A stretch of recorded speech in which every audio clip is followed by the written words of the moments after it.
Nervous, very dreadfully nervous I am. But why would you say that I am mad? Hearken and observe how calmly I can tell you my whole story. It's impossible to say how first the idea entered my brain, but once conceived it haunted me day and night. Object there was none, passion there was none. I loved the old man, he had never wronged me. I think it was his eye. Yes, it was this. He had the eye of a vulture. Whenever it fell upon me, my blood ran cold. And so, by degrees, very, very gradually, I made up my mind to take the life of the old man.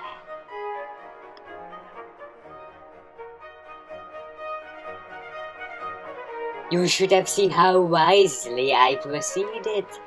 I was never kinder to the old man as in the last week before I killed him.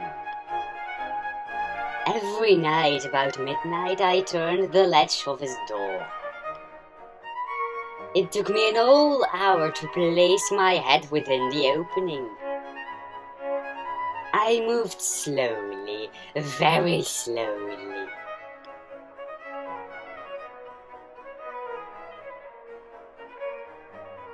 I moved so far that I could see him as he lay upon his bed.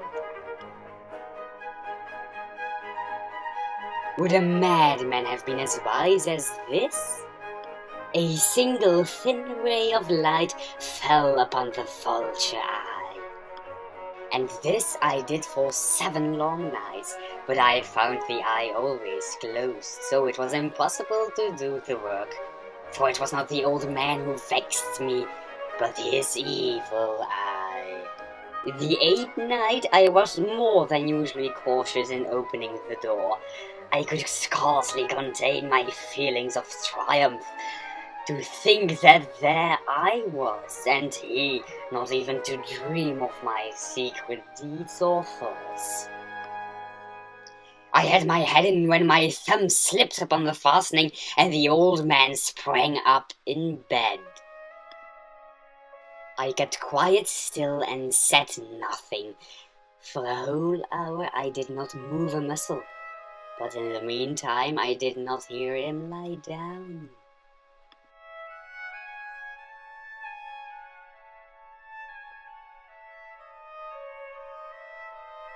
It was open, wide open, and I grew furious as I gazed upon it.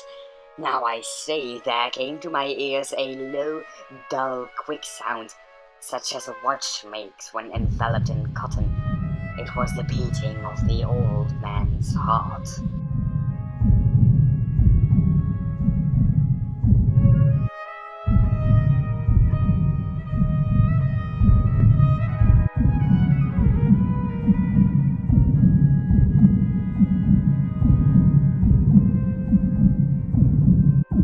For many minutes the heart beat on with a muffled sound.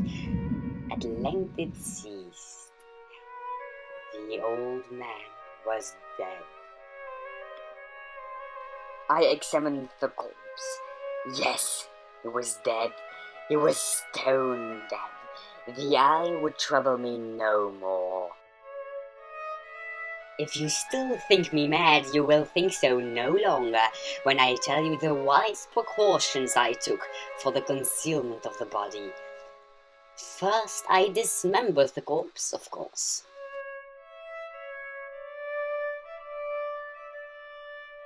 I then took up planks from the flooring of the chamber and deposited all between the scoundrels. At 4 o'clock there came a tapping at the door. I went down to open it with a light heart. There were 3 men who introduced themselves as officers of the police.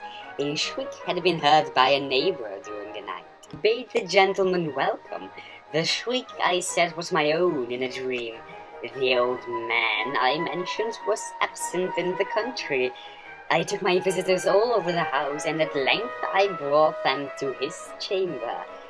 In the enthusiasm of my confidence, I brought chairs into the room, and in the wild audacity of my perfect triumph, placed my own seat upon the very spot beneath which reposed the corpse. My manner had convinced them, but by time I felt myself getting pale and wished them gone. At length there came to my ears a noise, loud, dull, quick, a sound like a watch makes when enveloped in cotton. It grew louder and louder and louder still. Was it possible they heard it not?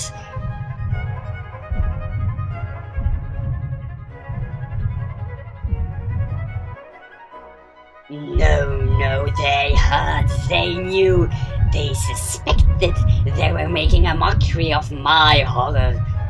This I thought.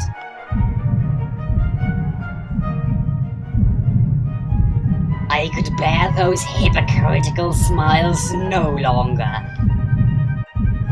I felt that I must scream or die. Villains, dissemble no more. I admit the deed. There, it is the beating of his hideous heart.